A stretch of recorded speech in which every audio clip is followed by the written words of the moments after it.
Spider-Man Brand New Day trailer came out. Me and Matt Starling kind of did a little 10-minute deep dive on it a couple of weeks ago. What were your thoughts? Oh gosh. It's so many thoughts. I'm super excited to watch it. I kind of feel like we talked about last time with sort of the things that Marvel has in store for us and the teasers they're rolling out, with the trailers, but also sort of these, Russo brother prologue scenes to Secret Wars and that kind of thing. I'm actually excited again, for the Same, first time yeah. in a long time with what they're doing. And so this trailer sort of continued that feeling for me, being able to watch it and not immediately feel like, ugh, like another, So the trailer itself, excellent. No notes. I'm really excited about what they're doing. To be honest, there were parts of it, and it was so interesting. Uh, in the last probably like minute of the trailer, with the voiceover and sort of this like ominous feeling that like the villain this time is something internal to Peter instead of external, like his body is kind of turning against him. Mm-hmm. It was giving like Tobey Maguire Spider-Man Right. vibes. Yeah. It was giving, like So you're saying we're getting emo Tom Holland? I was not going to say emo, but if we're using that word, then absolutely. Sure. I hope Yeah, I absolutely. hope he dances with No, we can't go that far. We can't. with their version of Gwen Stacy. His hair at least has to be like brushed Yes, over. and it's going to be darker. Yes. Yeah. Punisher. This is kind of one of the first Yes. I know we had Matt Murdock in the last Spider-Man movie for like a little cameo as Peter Parker's lawyer. Right. But Punisher, this is kind of the first Netflix series / new Disney Netflix series kind of crossover with the movie. Right. Or with the movies. So that's kind of fun. And I really am excited at what he brings to it. Yeah. Because I will say in the new Daredevil series, anytime he's featured, he really brings a lot more to it. It's not just like, oh, we had to throw another character in here or whatever. Right. He holds his own, but it also is always like a good addition where stuff bounces off of the other character. At least with Daredevil he does. So I'm excited to see I don't know how much of the movie he'll actually be in. Do we see all about the extent of what we're going to get of him in the trailer? Or is he going to be a bigger part? Or is he just an extra part happening in the craziness of what Peter's going through? My question is, are we going full street level hero Spidey?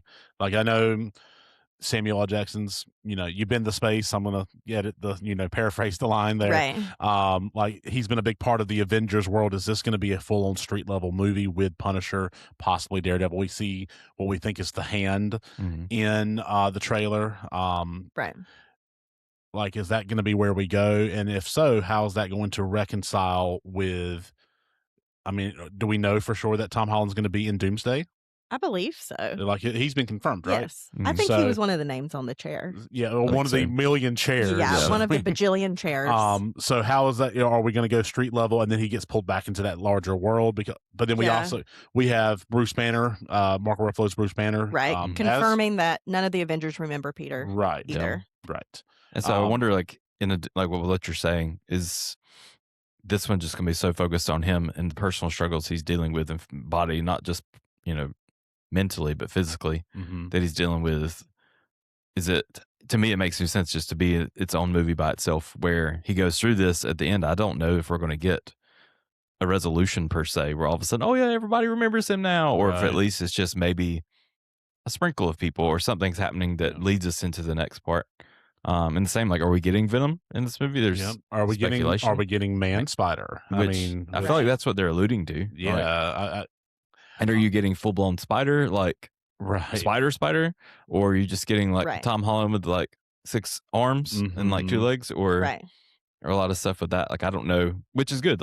I'm excited to watch a trailer and not know. Well, it also makes me wonder, and look, I could be saying something that has already been said a million times on the internet, because one of the things I have refused to do since the trailer came out is look at any fan theory videos on the internet. Yes. So Ashby actually yelled at us through text message. I did. She wasn't yelling at us per se, I but did. just the larger fan theory community. I was just ranting to rant.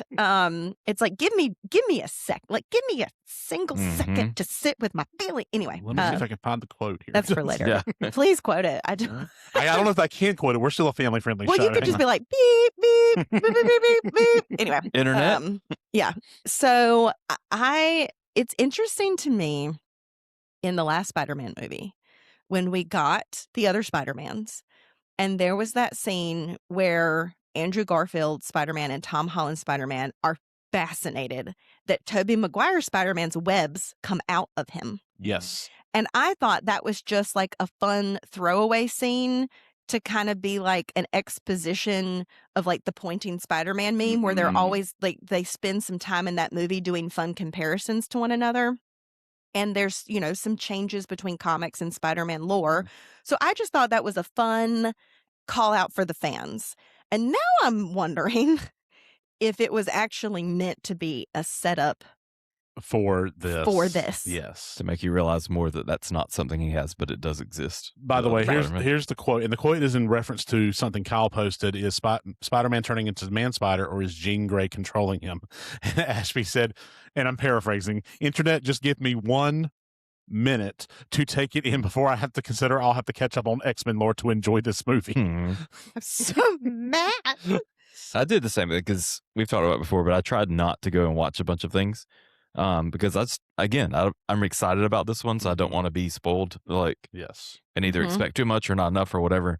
But just being Instagram or whatever, like things pop up and you see things. One of the great things about not being on Facebook anymore, is that these articles don't just pop up on your feed. Right. And if I see a TikTok or a reel, I can just scroll quickly and avoid stuff. So I didn't see anything major, and then one of it was one thing I kind of caught while I was watching. It was like. Yeah.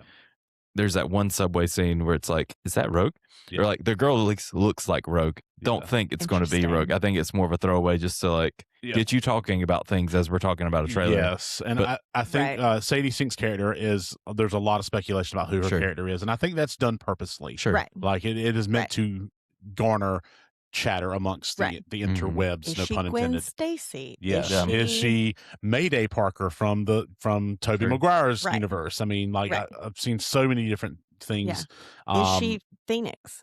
Yeah. I mean, like Matt had the was it Typhoid Mary, which is a really deep cut from the comics. I think that's not really a pop but who knows? I mean, I think if we put Matt back on camera, he could sprout off like a million theories, and just give him the mic for an hour and just let him go. Love that. I will say the only other one I saw, which kind of I wondered anyway when I saw it in the trailer, because I remember with the previous movie there was the one shot of like the 3 villains on this side, or at least a few villains, and then the one Tobey Maguire Spider-Man, which ended up being they had edited out the other 2 Spider-Man in the trailer. Like it was actually 3 Spider-Man on this side, right, against all the villains. So when I saw the one where we assume is the Hand all on the side, and then the one Spidey, you're like, are they editing out people again? Characters, right? And if not, like they called us last time, right?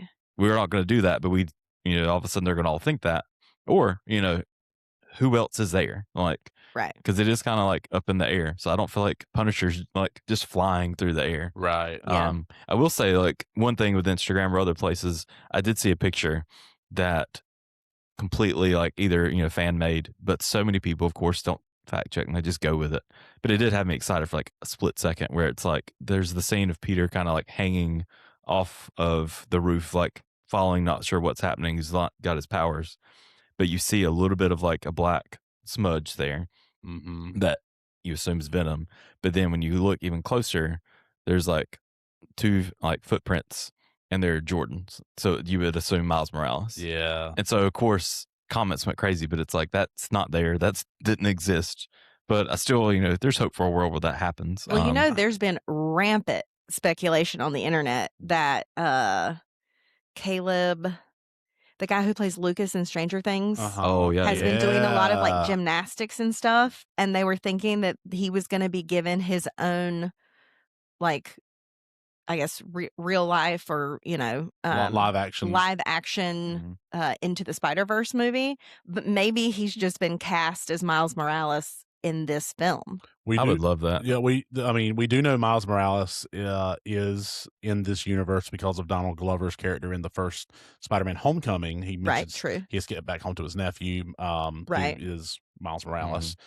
Um, Ashby, you mentioned, and we can talk about this forever, but I'll kind of close on this. You mentioned earlier at the very beginning of this conversation that you're excited, and I think part of the excitement is with a lot of Marvel properties now, you have to have so much knowledge and history.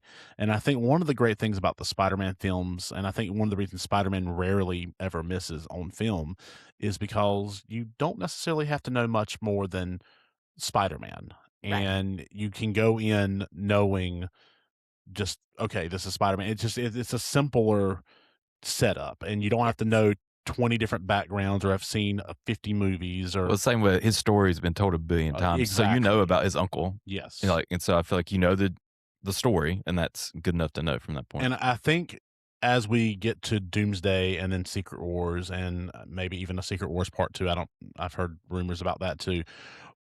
Once we reset what the MCU looks like, hopefully in 2028, 2029, whatever, the crossovers have been fun. The Avengers, Yes. it's been such a fun experience, but at this point, I think a lot of people are having just like superhero rot in their brain or whatever. 100%. And I think if you're going to have a successful franchise at that point, maybe less crossovers and maybe Yes. just simple, like our universes are separate, like type thing. Like, yeah, we might share a universe, but this is our problem. Like Spider-Man is off on Spider-Man's on, X-Men are doing X-Men thing. We don't need X-Men convoluting with Daredevil. Like Right. as cool as that is, like Mhm. when we were kids, when we'd get the action figures out and we'd cross over these worlds, or you see it in the comics.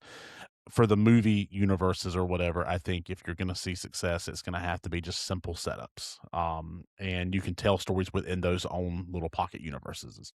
Absolutely. Universes, not universes. Mhm. Universi. I mean. Universi, yes. Yeah. Mhm. Cool.